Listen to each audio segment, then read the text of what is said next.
Gentlemen in the back over here, third year in a row that you faced them and they've knocked you out. What is it about this matchup that gives you guys so much trouble? Hard to say one thing. Like I said, like you said, last 3 years been rough for us. Competing against this team. Maybe they just got our number. Things just don't go right for us. Whatever it is, it could be a lot of things. All I know is, last 3 years they have been a reason why we haven't advanced. So, whatever that is, I couldn't sit up here and tell you one specific thing. Might it be just that, LeBron's had different teammates over the last 3 years, but he's the one common denominator. Is it as simple as it's running into LeBron? You say that, but it's still a team thing.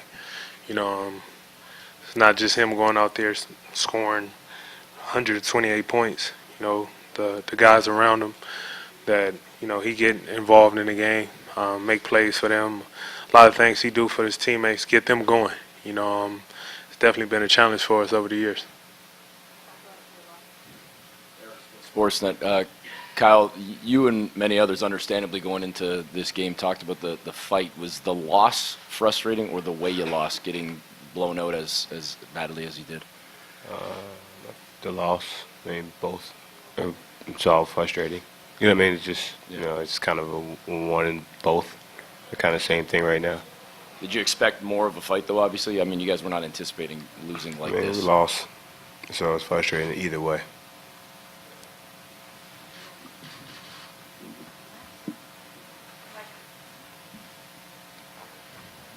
How do you guys evaluate having to go up against LeBron for 3 straight years? How do you guys kind of put that in context? The guy's going to go down on the best 1 or 2 players, 3 players of all time.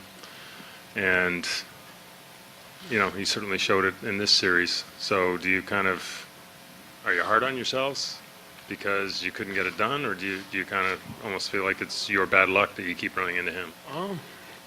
Definitely hard on ourselves. We couldn't get it done. We had opportunities after opportunities after opportunity. And, we couldn't pull off, that big challenge you want to face up against, going against a guy like that. All you can ask for at the end of the day is, have the opportunity to face him, to try to, make up for the previous time, and, we just couldn't get it done this time around.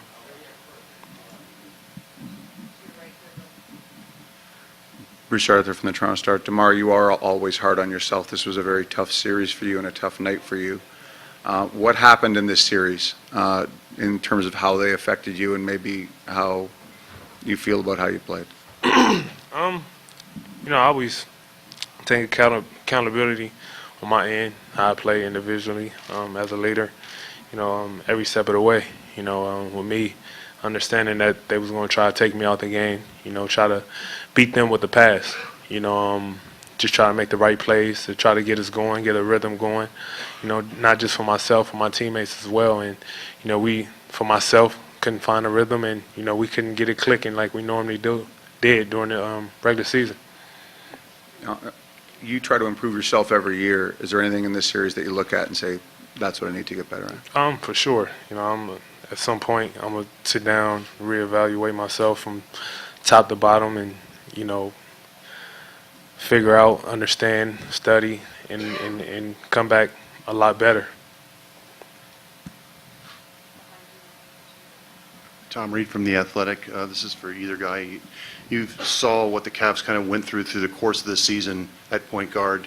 What did the addition of George Hill at the end of the season and through the playoffs, what have you seen as far as his ability to maybe stabilize that position a little bit for them?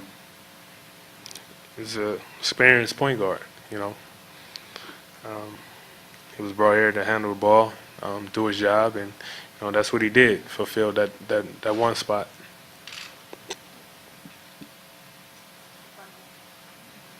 Neil Davidson from the Canadian Press. This was a lopsided result, but there were other games that were close. Will they stay with you in terms of thinking about what might have happened if that tip-in had gone in, if that bucket had happened? It's life, man. You know, if you dwell on what should have happened, what could have happened in life, you know, you'll drive yourself crazy. You know, fact of the matter is, we out, we done. Gotta get back to reality come tomorrow, and work our butt off this summer and get ready for the next stage. I was in here and he was saying, like, every year they come in and their focus is to stop you.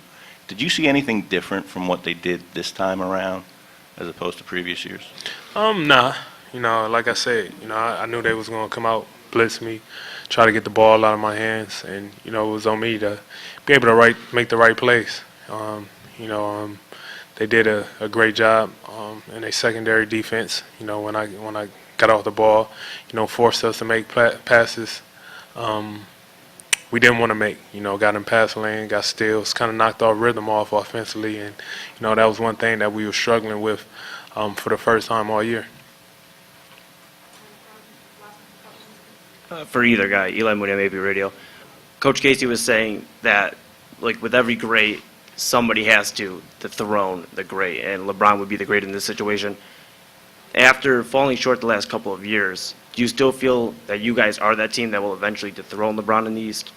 Yeah, I mean, we had 3 opportunities. You know, nothing's never promised. We're not sure if we'll get this opportunity again, so it sucks to dwell and sit here and have to go into the summer not knowing if the opportunity presents itself again. And you know, you don't want to look at 3 opportunities as a dud. And you know, like I said, it's something we gotta, you know, understand that if it don't kill you, it make you stronger. You know, and we gotta carry that over team wise, individual wise, and you know, like I said, get ready for the next go round.